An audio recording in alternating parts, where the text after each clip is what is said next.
ନା ଗୋଟେ ଆପ୍କୁ ଆମେ ଡେଭଲପ୍ କରିଥିଲୁ ସେଟା ପ୍ରସ୍ତୁତ ହୋଇସାରିଲାଣି କେବଳ ଲଞ୍ଚିଂ କରିବାର ବାକି ଅଛି ଏବଂ ଯେତେ ରାଜସ୍ୱ ସେବା ମିଳେ ସେ ରାଜସ୍ୱ ସେବା ପାଇଁ ବହୁତ ସମୟରେ ତହସିଲ ଅଫିସକୁ ଯିବା ପାଇଁ ପଡ଼ିଥାଏ ବାରମ୍ବାର ଯିବା ପାଇଁ ପଡ଼ିଥାଏ ଲୋକ ହଇରାଣ ହରକତ ହୋଇଥାନ୍ତି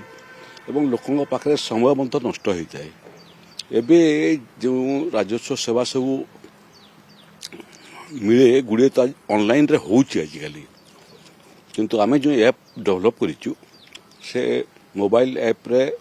ଯେଉଁମାନେ ସେ ଆପ୍ଟାକୁ ଡାଉନଲୋଡ୍ କରିବେ ସେମାନେ ଘରେ ଥାଇକରି ରାଜସ୍ୱ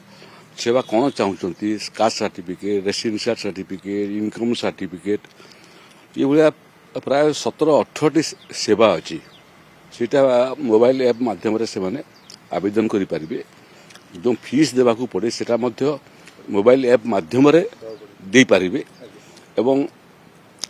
ନିର୍ଦ୍ଦିଷ୍ଟ ସମୟ ସୀମା ଭିତରେ ଟାଇମ୍ ସ୍ପେଣ୍ଡ କହୁଛୁ ଆମେ କେଉଁ ସାର୍ଟିଫିକେଟ୍ କେତେ ଦିନରେ ମିଳିବା ଉଚିତ ସେତେ ଦିନ ଭିତରେ ତାକୁ ତହସିଲଦାର ମାନେ ମୋବାଇଲ ଆପ୍ରେ ଅପଲୋଡ୍ କରିବେ ଏବଂ ଆବେଦନକାରୀ ତାକୁ ଡାଉନଲୋଡ୍ କରିକି ତାକୁ ବ୍ୟବହାର କରିପାରିବ ଯେଉଁ ଯେଉଁ ଜାଗାରେ ତାର ବ୍ୟବହାରର ଆବଶ୍ୟକତା